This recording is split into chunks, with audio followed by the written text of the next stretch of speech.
기도했듯이 예수님을 믿고 신앙생활을 한다는 것은 우리 자신에게 끊임없이 자문해야 할 질문이 있다는 것입니다.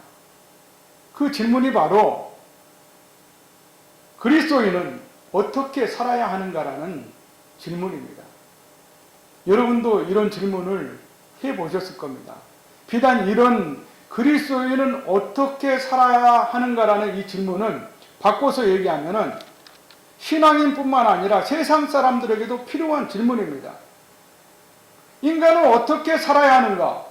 이러한 자기 근원에 대한, 자기 근본에 관한, 나의 정체성에 관한 질문이 없고는 우리는 세상의 세파에 휩쓸려가는 그런 삶을 살 수밖에 없고 올바른 인생을 살아가는 사람이라고 볼 수가 없다는 것입니다. 사랑하는 여러분,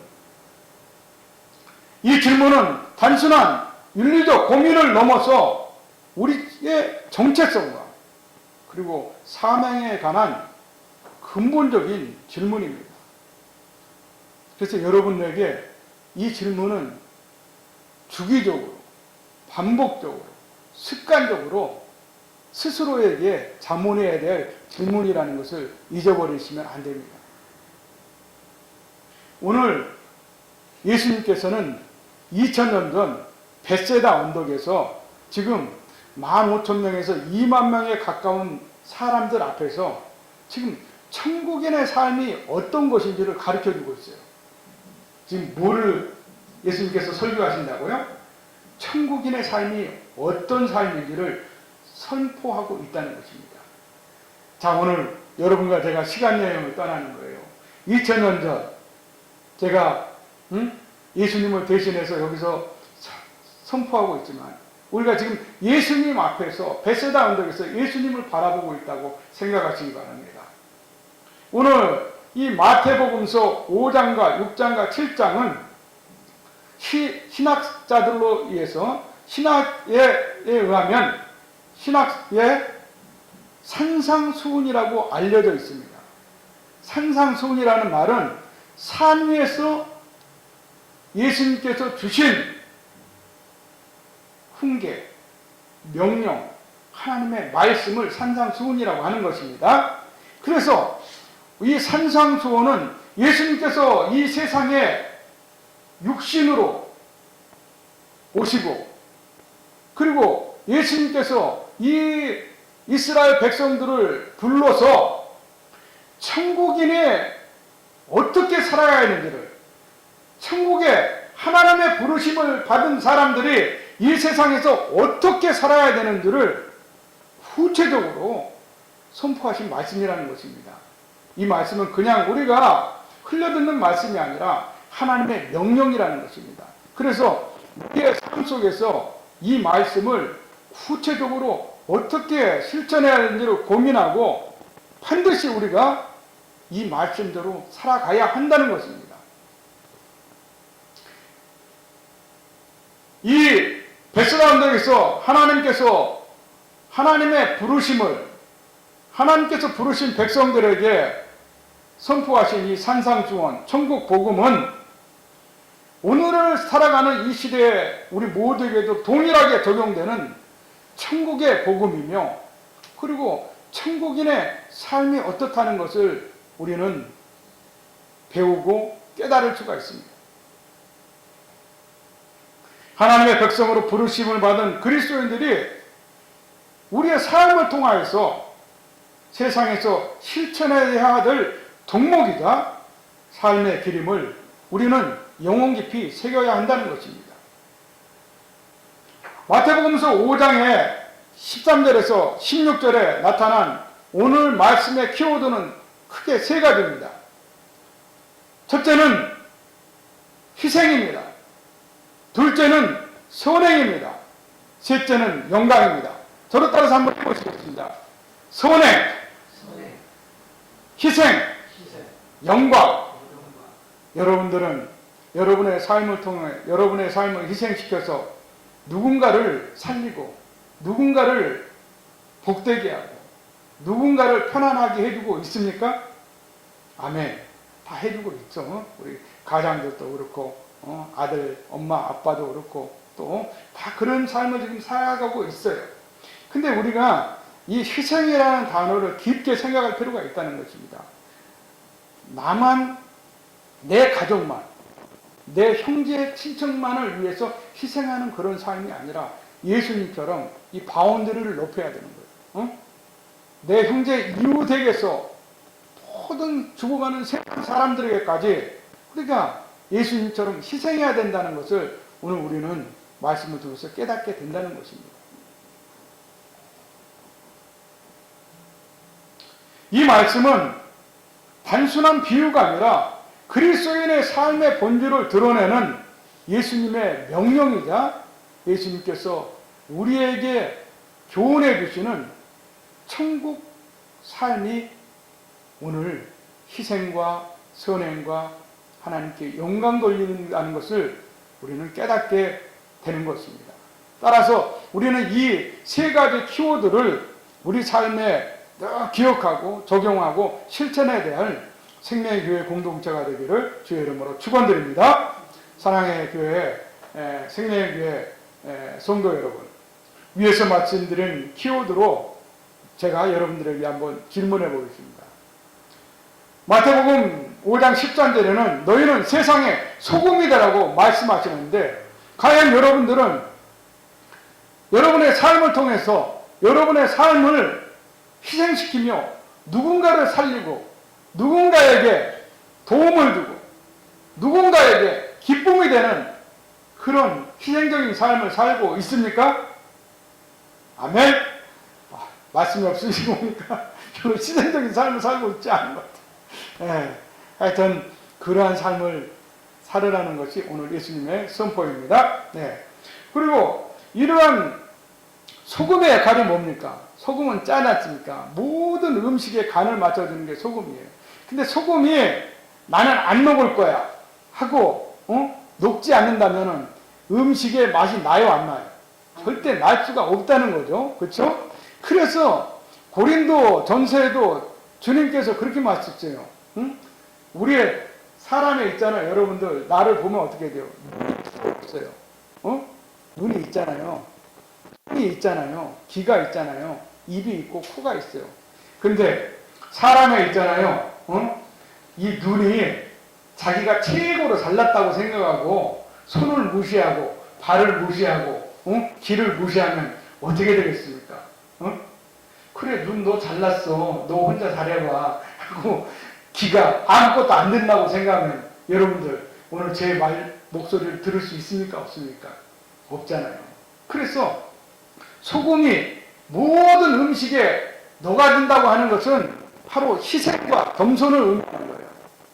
이 눈이 있잖아요. 성경이 말하는 눈이 자기만 제일 잘났다고 다른 귀의 지체인, 몸의 지체인 귀나 코나 입을 무시하면 어떻게 됩니까? 음식을 먹지 않으면 사람은 죽게 되어 있어요. 그죠? 숨을 쉬지 않으면 어떻게 돼요? 사람은 죽게 되어 있어요. 그래서 이 눈, 코, 입, 귀, 우리의 팔, 다리 모든 지체는 있잖아요. 하나님께서 다 알맞게, 용도에 맞게 쓰라고 인간을 이렇게 아름답게 만드신 거예요. 그래서 무엇 하나 있잖아요. 쓸모없는 게 없는 거예요, 우리 몸은. 아멘? 그래서 소금이라고 하는 것은 예수님께서 오늘 너희는 세상의 소금이 되라고 말씀하셨는데, 이 말은 무슨 말이냐면은 세상에 몸에 세상에 가서 거기서 필요한 역할을 하라는 거예요. 희생하라는 거예요. 겸손하라는 거예요. 그것이 소금의 역할이에요. 소금이 빠지지 않으면 소금 그 자체는 어땠습니까? 오늘 말씀에서도 예수님을 보여요. 사람들이 그냥 길가에서 발로 밟고 간다는 것 뿐이에요. 소금은 정말 흔한 거예요. 그렇죠? 근데 어디를 가나 소금이 있어요. 바닷가에 가도 소금이 있고 또 모래 사막에 가도 소금이 있어요. 여러분들. 네? 하나님이 이 전 세계에 소금을 가장 흔한 것으로 만들어놨어요. 근데 사실 소금값이 싸요, 비싸요? 싸요, 비싸요? 소금값. 비싸요, 여러분들. 소금은 있잖아요. 옛날에는 있잖아요. 왕들만이 소금 판매권을 갖고 있었어요. 우리나라도 마찬가지입니다. 전 세계가 마찬가지예요. 왜 그러겠습니까? 하나님은 온 세상 사람들한테 소금을 줬는데 세상에서는 있잖아요. 이 흔한 소금이 가장 고귀한 것으로 쓰인다는 거예요. 그게 왠지 아십니까? 소금이 없으면 있잖아요. 사람은 죽어요. 그래서 가장 흔하면서도 있잖아요. 고대에서부터 소금은 상인들의 있잖아요. 판권의 가장 중심이었어요. 모든 왕들은 이 소금을 있잖아요. 판매권을 갖고 있었어요. 그리고 이 소금의 특허권이 왕에게 있었다는 것을 여러분들 아십니까? 예전서부터 그랬어요. 고대서부터. 그래서 여러분들 소금이라고 하는 것은 이렇게 흔하면서도 특별한 존재라는 거예요. 그 특별한 존재가 왜 특별한 줄 아십니까? 그것은 자기를 희생시키기 때문에 특별하다는 거예요. 자기를 낮추고 겸손하기 때문에 특별한 존재가 된다는 거예요. 여러분과 저도 이 소금처럼 어디에 가서나 거기에 구색에 맞춰서 나를 죽이고 그 상대방들을 살리는 그런 삶을 살아야 된다는 거예요. 오늘 예수님의 말씀의 핵심이 거기에요. 두 번째는 5장 14절에 예수님께서 너희는 세상의 빛이라고 말씀하고 있습니다. 이 빛은 있잖아요. 산의 온 동네를 비춘다고 말씀하고 있어요. 여러분들 이 불을 딱 끄면 어떻게 돼요? 만약에 캄캄한 한밤중에서 불을 끄면 어떻게 돼요? 한치 앞을 볼 수 있어요, 없어요? 볼 수가 없어요. 그리고 등은 어디에 놓습니까? 등경 위에 둔다고 했어요. 말 아래 두지 않는다고 했어요. 오늘은 이 등도 천장에 비춰있기 때문에 아래로 여러분과 저를 비추고 빛을 비추기 때문에 우리가 성경 말씀을 보고 있지 않습니까? 그래서 빛의 위치는 어디냐면 가장 높은 곳에 달아두는 거예요. 그래야지 어둠을 물리치고 어둠을 비춰준다는 거예요. 여러분도 마찬가지예요. 이 빛이라고 하는 것은 오늘 하나님께서 뭐라고 말씀하고 있어요? 예수님께서 너희는 세상의 빛이라고 했는데 너희의 착한 행실로 하나님께 영광을 돌리라고 말씀하고 있다는 것입니다. 그래서 빛은 무엇을 얘기하느냐? 바로 우리의 있잖아요. 선한 행실을 의미하는 거예요. 또한 소금과 같이 겸손한 우리의 삶을 드러내는 거예요. 그래서 그리스도인의 삶과 길은 무엇이냐? 소금처럼 희생하고 겸손한 것, 빛처럼 자기의 말과 행실로 많은 죽어가는 사람들, 내 형제와 이웃과 남편과 세상 사람들에게 선한 행실로 내 삶을 통해서 그들이 하나님께 영광 돌리게 하는 것이 바로 빛의 역할이라는 것입니다. 여러분들이 갈 때 있잖아요. 어둠을 밝힌다고 생각했어요. 어둠은 무엇입니까? 세상의 고난을 말하는 거예요. 슬픔을 얘기하는 거예요. 아픔과 상처를 얘기하는 거예요.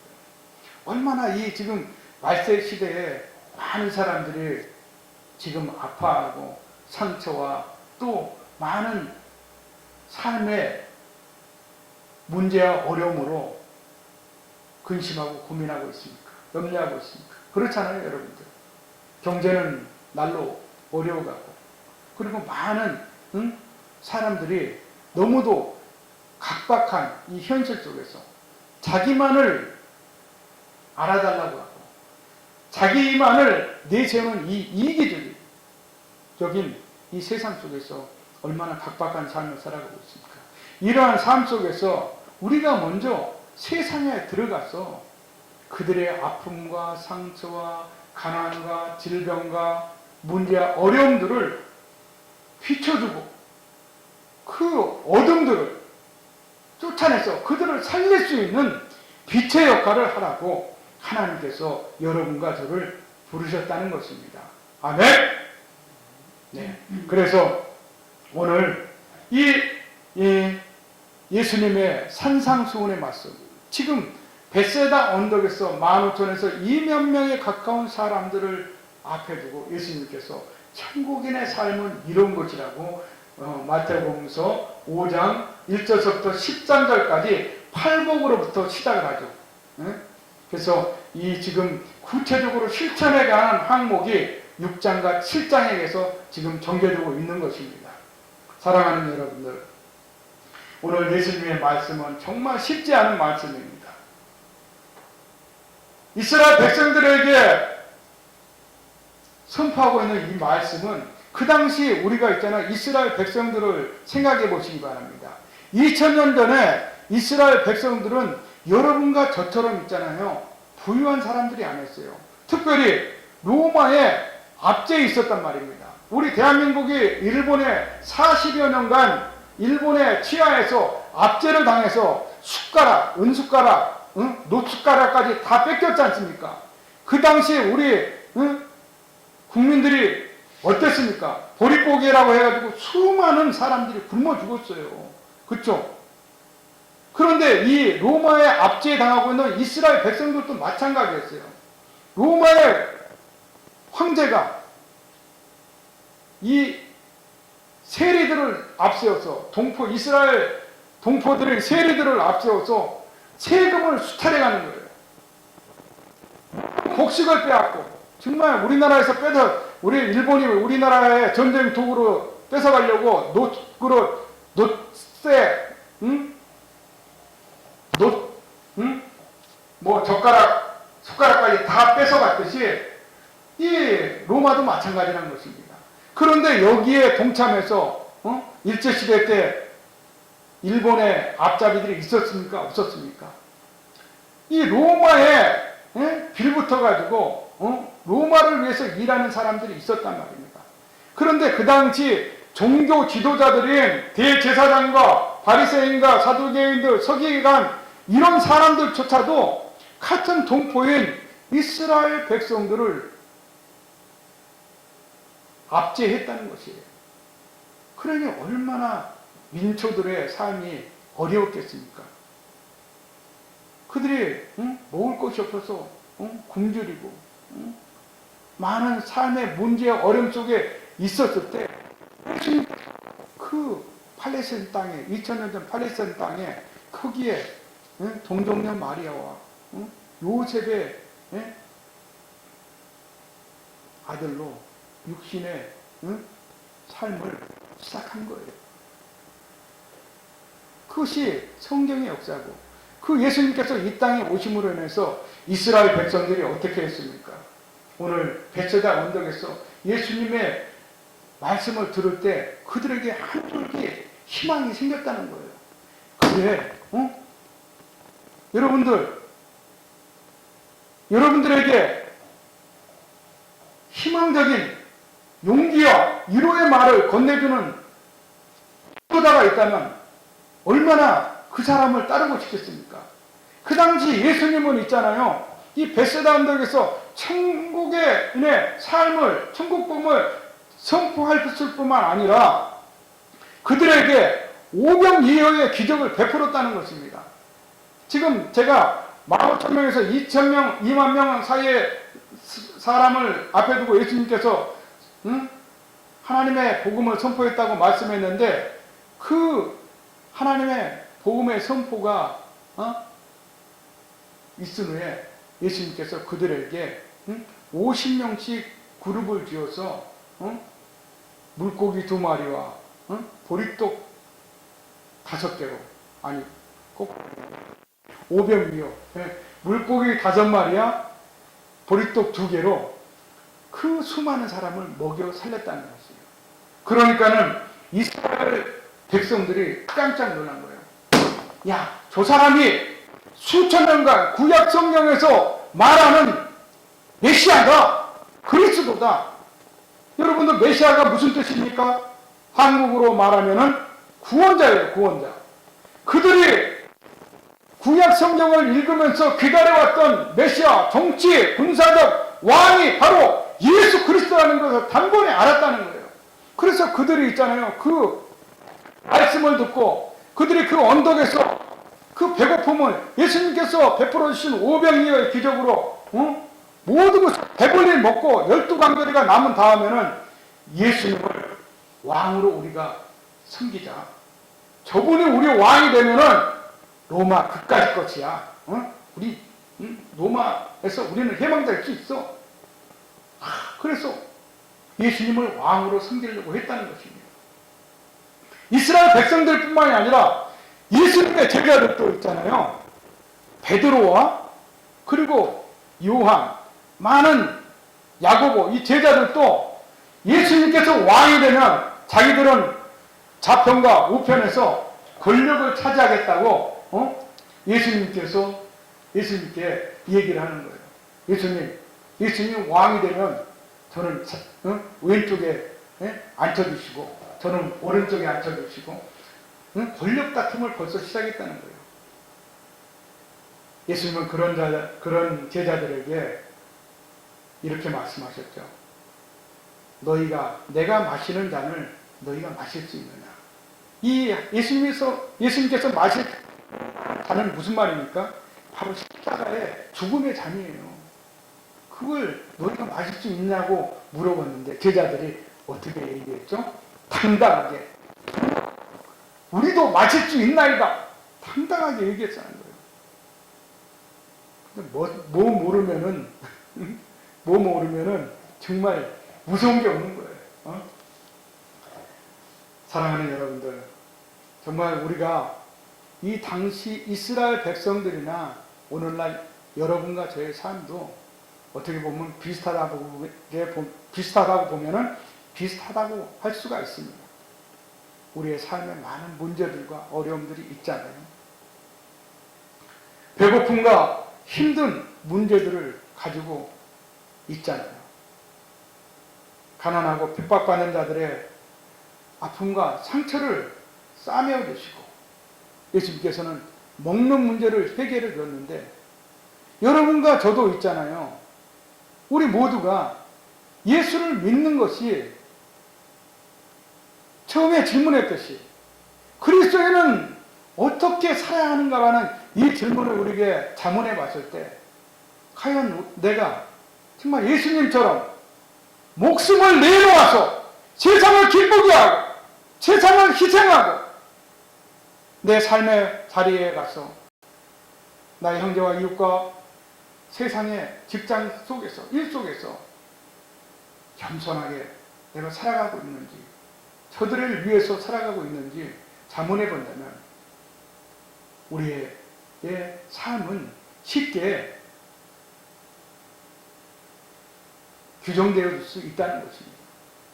과연 여러분과 제가 이스라엘 백성들처럼 오늘 예수님 앞에서 예수님께서 기도를 베풀어서 오병이어의 보리떡 2개와 물고기 5마리로 정말 풍족하게 먹고 예수님을 왕으로 만들어야 되겠다고 먹는 문제를 해결을 주니까 예수님을 믿고 따른 것처럼 여러분과 저도 우리의 삶의 호구지책을 해결하기 위해서 예수님을 믿고 따라가고 있지는 않은지 우리 스스로 자문해 봐야 한다는 것입니다.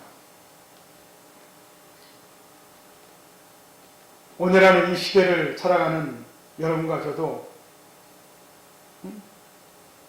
우리의 현실적인 문제들이 모두 해결될 것이라는 기대를 하고 있지 않는지 우리는 오늘 말씀을 통해서 반성해야 된다는 것입니다.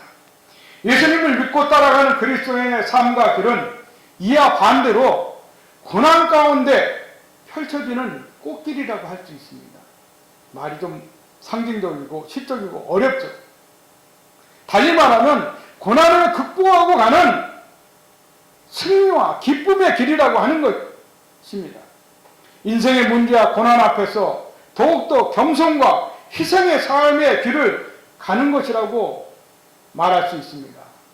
결론적인 말씀인데 예수님께서 십자가의 고난 앞에서도 선행과 희생을 통하여 하나님의 영광을 구했던 것처럼 여러분과 저도 비록 삶은 고난과 문제와 어려움과 고통이 있다 할지라도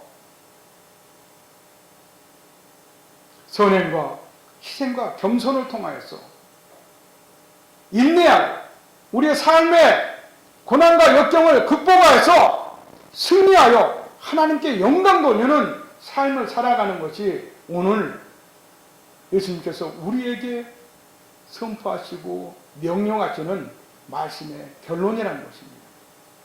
그래서 고난이라고 하는 것을 우리는 있잖아요. 바쁘게만 생각해서는 안 된다는 거예요. 우리는 문제와 어려움과 고난을 통해서요, 인간은 더 성숙하게끔 되어 있습니다. 고난이 없으면요, 절대 사람이 인격이 완성될 수가 없는 거예요. 그래서 사랑하는 여러분들에게 어떤 삶의 문제가 닥쳐오거나 고난이 닥쳐왔을 때 그거를 긍정적으로 잘 극복하고 승리하는 사람은 저 책 속에 제가 항상 얘기하지만 뭡니까? 위인이 되는 거예요. 위인이라고 하는 것은 자기의 삶의 자리에서 가장 높은 경지에 올라간 사람들을 위인이라고 하는 거예요. 그래서 그 발명가 누구죠? 발명가, 정보를 발명한 사람이 누구예요? 에디슨. 정하인 분에게 물어봤는데 에디슨입니다. 에디슨도 어떤 사람이었어요? 바보였어요. 바보. 학교 다닐 때 초등학교에서 선생님이 이 아이는 조금 모자라니까 우리 장애인들이 있는 학교로 가서 공부하는 게 낫겠다고 선생님이 얘기했을 때 엄마가 에디슨의 손을 잡고 나면서 얼마나 울었겠어요. 근데 그 엄마가 에디슨에게 한 말이 무슨 말입니까? 선생님이 너의 자질과 능력을 잘 모르시는 것 같아. 넌 앞으로 훌륭한 발명가가 될 거야. 그 한마디가 에디슨을 세계의 유명한 발명가로 만들었다는 것입니다. 그래서 에디슨이 위인 전집에 들어가 있지 않습니까? 그래서 발명가의 가장 최고봉은 누구냐? 에디슨이에요, 여러분들. 여러분의 삶에서, 여러분의 삶의 여러분도 최고의 위인이 될 수 있는데 그것은 고난과 삶의 문제와 어려움을 극복하고 승리했을 때 여러분들 위인이 될 수 있는 거예요. 얼마 전에 방향이 끝났지만 그 생활의 달인이라는 거 있지 않습니까? 정말 그거 어때요, 여러분들? 보면은 예전에 짜장면 셰프도 나오시는 것 같아요. 그 짜장면 한 그릇 뽑는데 그냥 몇 번이면 뚝뚝딱 빼더라고요. 손으로 몇 번 이렇게 하니까 가닥이 벌써 딱 짜장면 줄기가 나와. 그것처럼 여러분들 우리가 있잖아요. 그 사람이 얼마나 그걸 노력했기에 그렇게 되겠습니까? 노력 없는 결실이 없다는 것입니다. 고난 없는 열매가 없다는 것입니다. 그래서 우리 성인들이 고진감래라고 하지 않습니까? 여러분들 어려움 끝에 고난 끝에 아름다운 단 열매를 따먹는 것입니다. 사랑하는 여러분들, 오늘 마태복음서 예수님의 산상수훈의 가르침은 소금과 빛이 되라고 공고하고 있습니다. 그래야 하나님께 영광을 드리라고 주님께서 지금 우리에게 말씀하고 있다는 것입니다. 2000년 전 우리가 베스다 언덕으로 지금 가 있는 것이에요. 거기서 주님께서 우리에게 명령하고 있는 그리스도인의 삶은 소금의 삶을 살고 빛의 삶을 살고 너희들의 삶을 통하여서 온전하게 하나님께 영광 돌리라는 것 말씀하고 있다는 것입니다. 그래서 여러분들 첫째로 이 소금의 삶은 어떤 것입니까? 오늘 여러분들 마태복음서 5장 13절과 14절을 우리 다시 한번 읽어보시기 바랍니다. 우리 13절 읽습니다. 시작. 너희는 세상의 소금이니 소금이 만일 그 맛을 잃으면 무엇으로 짜게 하리요? 후에는 아무 쓸데없어 다만 밖에 버려져 사람에게 밟힐 뿐이니라. 아멘. 여기에 중요한 교훈이 있습니다, 여러분들. 소금은 어디를 가나 녹아 없어져야 된다는 거예요. 이 말은 무슨 말이냐? 여러분과 제가 있잖아요. 죽어져야 된다는 거예요. 내가 나타났을 때 결과적으로 내 가정과 내 직장과 내 삶의 자리에서 많은 갈등과 분란이 일어난다는 거예요. 내가 이렇게 하라고 했잖아. 내가 어떻게 얘기했어? 내가 너희들을 위해서 어떻게 살았어? 내가 왕년에는 잘 나가는 사람이었잖아. 이 내가로 인해서 많은 분란과 갈등이 일어난다는 것입니다. 사랑하는 여러분들, 오늘 예수님께서 너희는 소금이라고 했어요. 소금의 삶은 어떤 것이죠? 저를 따라서 해보십니까? 내가 듣고 상대방을 살리는 삶. 네. 여러분들은 그런 삶을 사셨어요. 우리 강성만 선생님도 우리 원초 형제를 위해서 얼마나 많은 것을 희생하고, 그쵸? 또 가정을 위해서 많은 희생을 하고 사셨지 않습니까? 사랑하는 여러분들, 여러분들이 그 희생한 거 하나님께서 다 아세요. 그러나 이제는 내 가정과 내 자녀들과 내 형제와 이웃들만을 위한 희생의 삶이 아니라 저 죽어가는 영혼들, 나의 직장에 가서도, 나의 일터에서도, 삶 어느 자리에 가서도 우리가 희생과 겸손의 삶을 살아야 된다는 거예요. 그게 소금의 역할이라는 거예요. 그렇지 않으면 어떻게 된다고 했어요? 세상 사람에게 발로 밟혀진다고 예수님께서는 분명히 얘기하고 있다는 것입니다. 학생은 학교에 가서 자기의 본문의 역할을 다 해야 한다는 것입니다. 학생이 학교에 가서 공부 안 하고 잠만 자고 엉뚱한 핸드폰이나 보고 그랬으면 학교에서 있을 이유가 있습니까? 없습니까? 없어요. 지적받다가 결국에는 어떻게 돼요? 선생님과 갈등이고 학교 갈등이 되면 어떻게 됩니까? 결국에는 퇴출당할 수밖에 없다는 거예요. 그런 사람들이 많이 있지 않습니까? 소금의 역할을 하는 것은 노가리 들어가는 거예요. 학생이면 학생의 역할, 직장이면 직장의 역할에 가서, 거기에 가서 그 직장 분위기, 학교 분위기에 가서 거기서 자기 자신을 겸손하게 낮추고 자기를 죽이고 자기의 친구들과 많은 주변 사람들을 살리는, 도움을 주는 그러한 삶을 살아가고 하는 것이 바로 소금의 삶이라는 것입니다. 요한복음서 12장 24절에 예수님께서는 이렇게 말씀하고 있어요. 내가 진실로 진실로 이르노니 한 알의 밀알이 땅에 떨어져 죽지 아니하면 한 알 그대로 있고 죽으면 많은 열매를 맺느니라. 여러분들, 우리 교회의 목표입니다. 한 알의 밀알이 되자. 제가 교회를 개척하면서 우리 김하진 목사님과 함께 개척 계획서를 썼어요. 거기에 목표가 바로 요한복음서 12장 24절의 말씀입니다. 여러분과 저는 있잖아요. 방금 말했듯이 내가 듣고 상대방을 살리는 삶을 살지 않으면 어디를 가서나 칭찬받을 수가 없다는 거예요. 어디 가서나 문제를 일으키는 사람이 될 수밖에 없다는 겁니다. 사랑하는 여러분들, 우리 생명의 교회 구호처럼 나를 죽이고 희생하는 삶의 길을 사시기 바랍니다. 예수님은 우리를 세상의 소금이라고 부르셨습니다. 천국인의 삶은 나보다 다른 사람이 낫다고 여기는 삶을 사는 것입니다. 이 악하고 불의한 세상에서 천국인의 삶을 적용하고 실천하는 저와 여러분들이 되시기를 주의 이름으로 축원드립니다. 우리가 직장에서, 가정에서, 교회에서, 사회 속에서 소금처럼 녹아져야 합니다. 나의 유익을 내려놓고 타인의 유익을 위해 헌신하는 삶이 바로 예수님께서 말씀하시는 소금의 삶입니다. 예수님께서 500여의 기적을 통해서 굶주린 자를 먹이셨던 것처럼 우리도 이 시대의 굶주린 영혼들에게 생명의 양식을 나누어주는 자가 되어야 된다는 것입니다. 생명의 양식은 무엇입니까? 여러분들의 재능입니다. 사랑하는 여러분들, 여러분들의 시간들을 희생하는 것입니다. 봉사하고 여러분의 재능으로 다른 사람을 도와주고 또 여러분들의 물질을 통해서 가난하고 병든 자들을 살리는 것이 바로 생명의 양식을 나누어주는 것입니다. 우리 여러분들 달란트가 다 있지 않습니까? 그렇죠? 각자 재능이 있잖아요. 그것을 잘 활용해서 우리 최경주 같은 최경주 골프 선수는 뭐예요? 그 자기 골프로 있잖아요. 골프로 수많은 돈을 벌었잖아요. 그 돈과 자기 골프로 있잖아요. 가난한 학생들의 학비도 되어주고 그리고 골프도 무료로 레슨해주고 있지 않습니까? 그렇게 하라는 거예요. 그런 사람들이 또 어디 회의에 나가서 자기 골프로 선교를 하잖아요. 또 축구 선수는 어떻게 돼요? 해외 선교를 나가서 자기 축구의 재능으로 아프리카에 가서 아프리카 어린아이들에게 축구를 가르쳐주고 있잖아요. 이것이 바로 소금의 삶입니다. 둘째는 빛의 삶입니다.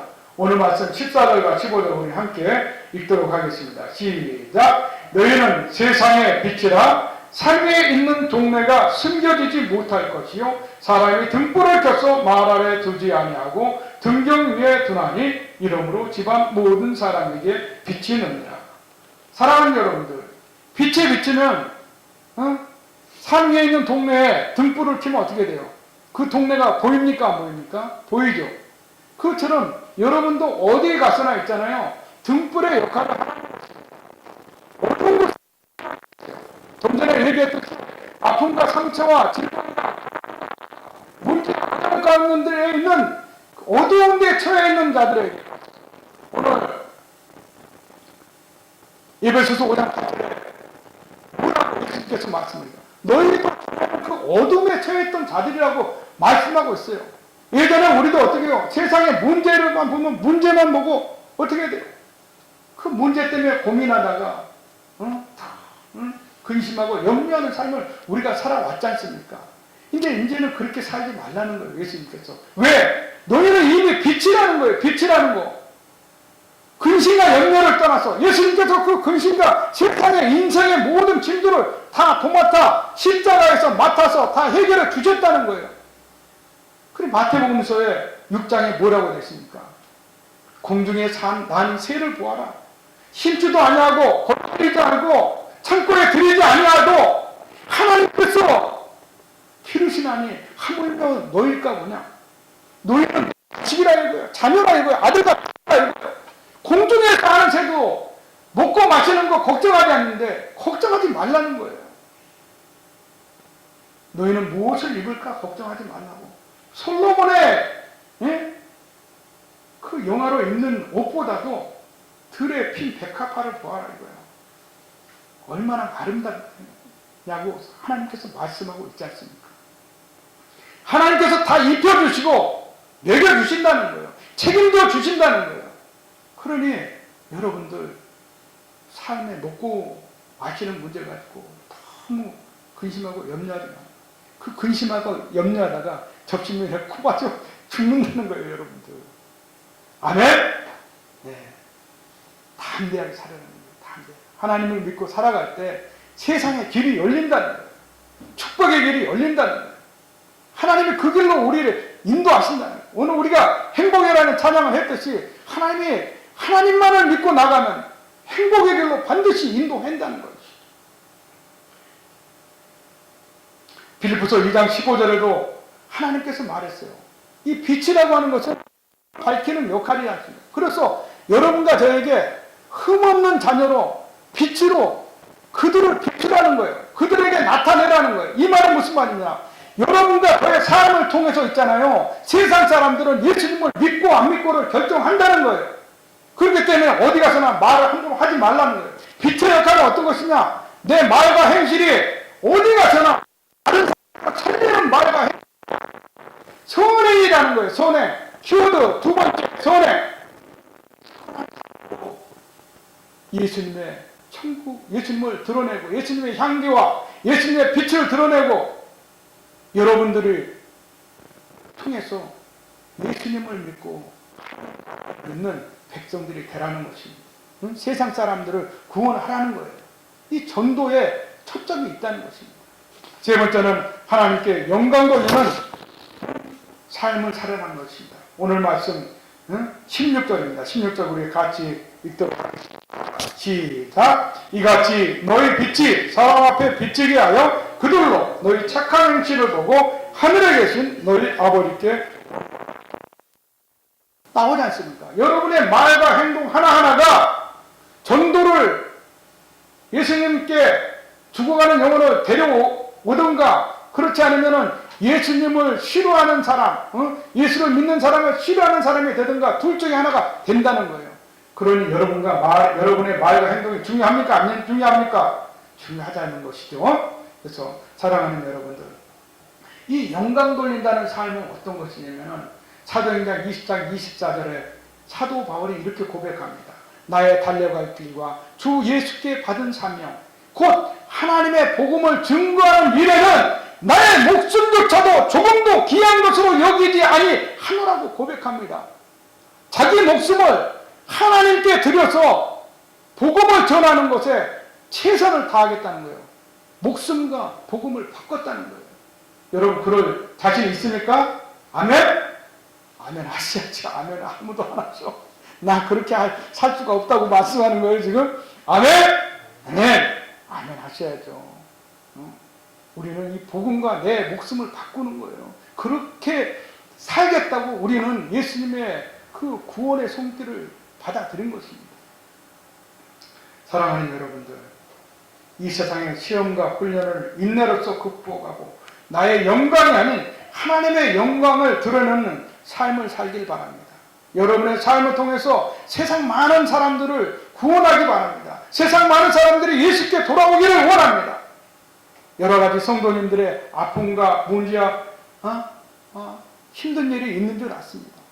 어떻게 보면 오늘 말씀은 우리 여러분과 저에게 가혹한 말씀일 수도 있어요.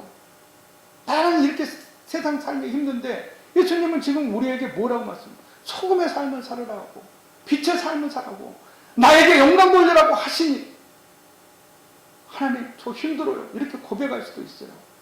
그러나 여러분들 주님께서 명령하시고 주님께서 지시하는 이 천국인의 삶을 우리가 삶의 자리에서 우리 삶을 통해서 실천할 때 하나님은 반드시 우리의 고난과 문제와 어려움 가운데서 하나님께서 영광 받으시는 놀라운 일들을 우리에게 행하신다는 것입니다. 그래서 사도 바울은 빌립보서 4장 6절과 8절에서 전제와 같이 내가 부어지고 나의 떠날 기억이 가까웠다. 나는 선한 싸움을 싸우고 나의 달려갈 길을 마치고 믿음을 지켰으니 이제 후로는 나를 위하여 의의 면류관이 예비되었으므로 곧 주 의로우신 재판장이 그날에 내게 주실 것이며 주의 나타나심을 사모하는 모든 자에게냐라고 말씀하고 있습니다. 여러분들이 죽음을 두려워하지 않냐고 사도 바울처럼 헌신하고 희생하고 착한 행실로 세상의 복음을 전하는 삶을 살 때 하나님께서는 여러분에게 의의 면류관을 예비하신다는 것입니다. 말씀을 정리하겠습니다. 사랑하는 생명의 성도 여러분, 오늘 우리는 예수님의 산상수훈을 통해 그리스도인의 삶과 길을 다시금 묵상했습니다. 소금처럼 희생하고 빛처럼 선행을 나타내며 하나님께 영광 돌리는 삶, 이것이 예수님께서 우리에게 보여주신 삶의 길입니다. 이 길은 쉽지 않습니다. 때로 외롭고 때로는 고난이 따릅니다. 그러나 이 길은 승리의 길이며 기쁨의 길이며 반드시 하나님의 의의 면류관 영광이 있는 길이라는 것을 우리는 확신해야 됩니다. 고난이 있다 해서 이 길을 가지 않고 이 길을 회피해서는 안 된다는 것입니다. 그리스도인은 반드시 이 길을 따라가야 한다는 것입니다. 예수님께서 먼저 가신 길입니다. 우리는 그 길로 부르심을 받은 자들입니다. 이는 장차 천국인의 삶을 이 세상에서 몸소 실천하며 보여주신 예수님께서 우리에게 명령하신 길이라는 것입니다. 오늘 이 말씀을 마음에 새기고 우리는 다시금 결단해야 합니다. 우리 생명의 교회와 그리스도인들이 나는 소금입니다. 나는 세상의 빛입니다. 나의 삶을 통해 하나님께 영광을 돌리겠습니다. 고백하고 다짐하며 결단을 내려야 한다는 것입니다. 이것이 그리스도인의 삶과 길입니다. 여러분과 제가 예수님을 믿고 따르는 그리스도인의 삶과 길을 가게 된 것은 우연이 아닙니다. 오늘 예수님의 산상수훈의 명령을 가슴에 새기고 현실 문제 해결만을 기대하며 나의 기쁨과 영광만을 위한 신앙생활을 했다고 한다면 이제는 예수님처럼 고난을 통해서 하나님과의 영광과 뜻을 이루는 그리스도인의 삶과 길을 따라가는 우리 생명의 교회 여러분과 제가 되기를 원하고 바랍니다. 우리 마지막 날 하나님이 기뻐하시고 영광 받으시는 그러한 복된 그리스도인의 삶과 길을 가시기를 주의 이름으로 축원드립니다. 아멘. 축원드립니다. 아멘.